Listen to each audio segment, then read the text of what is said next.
What a start to Sunday with 7 goals at St James's Park. Newcastle United 4, Nottingham Forest 3. Mark Donaldson alongside Janusz Michallik. Newcastle with the win up to 5th, Forest stay 3rd. If ever there was a game of two halves, Janusz, that was it.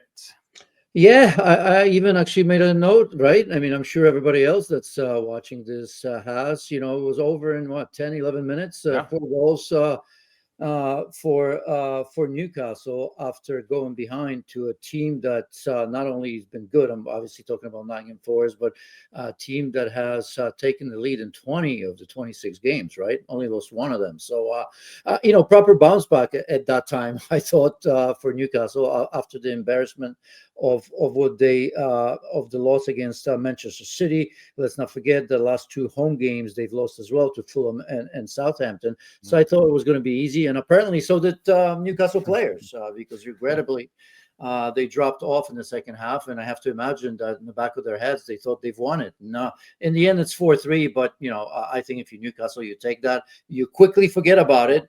And, I mean, if you're Nuno Espirito Santo, as every coach would probably bring that up and saying, hey, we showed character, we came back, which is, by the way, true. But at the end of the day, you go home with nothing. Before we get to the goals, when you played the game, the internet goes back so far, but it doesn't have detailed scorers of all the games that you played. So apologies in advance. I don't know if you were ever in games where you were cruising. The question is, if a player is, you don't intentionally down tools physically, but mentally, can you just think, as you've kind of said, look, the game's over, just let's get to the finish line, and then you get this jolt when they score a couple? Absolutely. It does happen. It does happen. Everything seems easy, right? I mean, the manner in which you score these goals, couple on counterattacks, you keep player Alexander Isak is scoring couple. 4 games without scoring, right, in all competitions before that. So you feel that it's 4-1. There's probably more to come because that front 3 has been exceptional. Around 30 goals, I think, the front 3 plus 20 assists or something like that. So everything was back to normal after the game against Manchester City, and I think the players felt it. You have to say it, and you could see it right away in the second half. And I was thinking, and I was actually glad, because I'm thinking Newcastle's got to make some changes, and they did, because Tonali came in and Harvey Barnes came in at a moment where I felt changes needed to be made. But in the end, that very, very late goal made it very nervous. And imagine the story if Forest would have equalized here, because I almost think that this would have been more embarrassing for Newcastle had they drawn than the loss to Manchester City. Yeah, without a doubt, especially when you're absolutely cruising. And as you said, it's pretty much game over. Now, with no Joe Linton, they went with Lewis Miley in the middle of the park, but it was another change in goal. Dubravka has been doing very well since he came into the side following the injury to Nick Pope. It's not like Pope's just back. He's been on the bench for the last few games and got into the team again today, but the opening goal wasn't a great one for the Newcastle defence or for Nick Pope. Both. I think Jacob Murphy, right, got his pocket picked in that, and you could see that maybe he lost bearings a little bit of where he was in the goal. I think it was a decent strike, but I mean, it was good, 25 yards or so, and if he was shifted over maybe to his right a little bit more, maybe quicker on his feet, I suppose that adjustment for any goalkeeper takes time. I don't want to make any excuses for him, but I can understand that. Obviously, he's their number one. Injury probably shouldn't prevent you from being that. So I'm glad he finally got a chance, because that's their main man. So, I mean, not a game that I would put down to Nick Pope, by the way, any means. No, of course. It was one of those, he's out of position because he's not expecting his teammate to do what he did. And then a kind of tidal wave. This game was very reminiscent of 2 matches that Forest played towards the end of January and at the start of February. They won by 7-0 at Brighton, against Brighton, on the back of having lost 5-0 at Bournemouth. It just had that feeling of what we're going to get. And this was very much defending that they did at Bournemouth, or didn't do at Bournemouth. Newcastle had a bit of good fortune, but they were absolutely rampant. What did you make of that 4-goal salvo in 12 minutes from both a Newcastle perspective and from a Nottingham Forest perspective? Yeah, a bit of an avalanche. I think, a surprise at first from Nottingham Forest, but I think this is a team that knows they can play. I've mentioned that stat, they go ahead. I mean, I think there's going to be a tendency for maybe people that don't watch Premier League all the time. Certainly not Nottingham Forest. You imagine this is a team that just goes out and defends, right?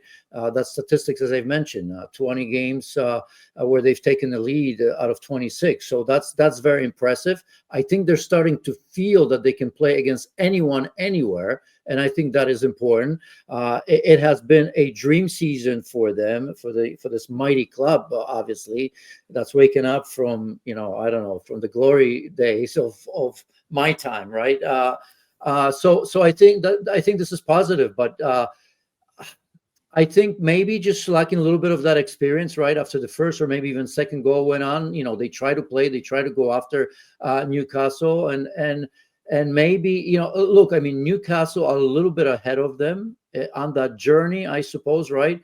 Both sides are looking for consistency. Newcastle's been in the Champions League. Now this season they haven't. They're fighting and now to get back there while trying to win a cup final against Liverpool as well. And for Forest, Mark, you have to say that's a massive surprise. I mean, sure. I don't enjoy admitting this. I've done it in the past, but I think in one of my polls I had them, I had them relegated. Most so people had them in the bottom half. Shame on me in this situation, because they're showing the quality, not just of survivors, because if they weren't going to be in that zone in the second half of the team, as you've mentioned, I still think this is a team that's just going to be constantly looking over the shoulder. Mm-hmm. And they're up there for a reason, because they play with quality on both sides of the ball. Today, you didn't see that, but, the likes of Milenkovic and Murillo, I mean, it's been tremendous center half partnership, the leadership, obviously, of Alexander Isak, Anthony Gordon's doing well, Gibbs White's been tremendous, and just about everyone's going to want him. So, for Forest, I think they're going to have to confirm that. But these are the type of games where you think that maybe just maybe lacking that little bit of know-how, that being streetwise to see where they are. Yeah, that's a good point, because they've got some really tough games coming up. But I remember the conversation at the start of this season we had about Chelsea. Oh, they've got so many players, so many signings. The same was said Forest a year or two ago. They brought in 50 players in 5 transfer windows, but now they've got a settled team. And look, they're playing with house money, and they're riding the crest of a wave. And with the added bonus of a 5th place finish, getting Champions League football likely next season, there's still a decent chance for them. Let's talk about Alexander Isak. First shot, little deflection on that. This has got a penalty as well, which trying to chip a goalkeeper that's standing up and still ends up in the back of the net was an interesting one. But he's only the second player after Alan Shearer to score 50 Premier League goals for Newcastle. Let's talk best number 9s in the world. Is he top 1, top 3, top 5, top 10? Where is he? He is in top 3 still with in terms of potential. Because, when you think about him, and, we don't have the time to do it here, and I really didn't put too much thinking into that, but I mean, he's good at just about everything, right? Of course, he can improve just about, everything as well at his age. But when you think of him, I mean, his work rate, ability to play defensively, ability to play in the air, scoring every which way, good pace on the counter, which we saw today, right? Couple goals that Newcastle scored. He was very much involved in all of that. So I just think that when you look at him and see what he's done already last season, remember this year, I don't know if I've mentioned that he's had 4 games now without scoring, but he's had injuries, slow start to the season as well. But he continues to confirm that this wasn't just this isn't just a one-off, that he's evolving and he's lethal. So look, I mean, if you want to put him out, for me, yeah, he's probably somewhere up there in the top 5, maybe 7, if you want to argue.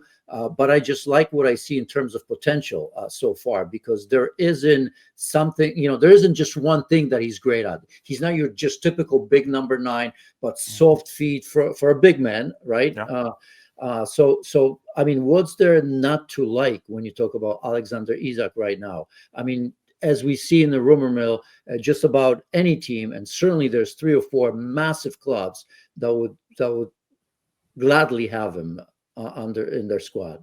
Yeah, it'd be rather expensive though. Newcastle could pretty much name their price. Yeah, you have to pay for that, right? I mean, number 9, as we've, maybe a reason why probably the reason why Arsenal is not going to win the title, and we can go on and on and on and on. And so important when you look at what Erling Haaland has done for Manchester City.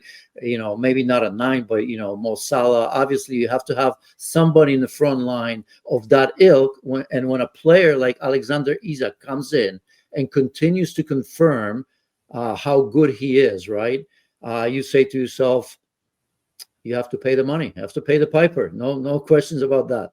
But you also need service. You could have the best striker in the world. If you can't get him the ball, what's the point? And it's just something you touched on earlier. And I just want to accentuate that because I don't want it getting lost. You mentioned the relationship he's had as part of a front three with Anthony Gordon and Jacob Murphy. And today, if you'd said before the game, Newcastle are going to score 4 today, Isak's going to get 2, but Anthony Gordon's not going to be involved in any of the goals. The fact that they're able to do that, still score 4, when he had a quieter day, but everyone seems to be stepping up at that football club. No Joe Linton, in comes Lewis Miley. Tonali didn't start on the bench, comes on. That front three is up there, isn't it? Because the service they're able to provide, they just seem to be on the same wavelength.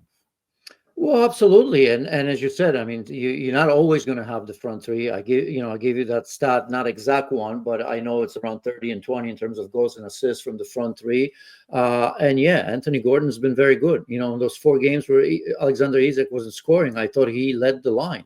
He was very, very good. You saw, at least in the first half, from Jacob Murphy going from a mistake to scoring and really contributing to that attack. So that's always a positive. You look at somebody like Lewis Hall, right, as a fullback, the way he gets up there, and obviously, that penalty was his doing. But, even in a couple of the other goals, driving out of the back through the midfield, getting involved as well. Livramento very much involved in some of the plays. Trippier, when he does play, can do that as well. So this is a team with a good setup for a striker like Alexander Isak for sure. But so would be, say, Liverpool. So would be Arsenal, right? Because we're talking about maybe 2, 3, or 4 clubs that are capable of playing of paying of what he's going to cost. Newcastle go to Liverpool next. That'll be tasty, will it not? Yeah, Liverpool has got to deal with Manchester City first before they even get to that one. But you're quite right. Liverpool has had an incredible schedule in the last 4 or 5. And given what Arsenal did not do yesterday, this game that you and I will talk about afterwards seemed to be special. Maybe a crucial game before they even get to the Newcastle game. Yeah, we'll be joined by Gab Marcotti live on the whistle after Manchester City against Liverpool. Final question for you. That's Newcastle now up to 5th. They're 3 points behind Forest. Who finishes higher between these two sides? If I had to guess, it would be Newcastle. Okay. Much deeper and much better, and a better team. That doesn't always equate to that, but I think I told you that last week because the question was similar. I feel that Newcastle are going to be up there. But the problem that other teams have is Forest have got the points on the board. And if they can get top 5, then Champions League football returns. And I think I'm right in saying that Munich, the Olympic Stadium, was the last time their fans had a trip abroad in European competition. Good one, this one, at St James's Park to begin proceedings in the Premier League on Sunday. It finished Newcastle United 4, Nottingham Forest 3. Bye for now.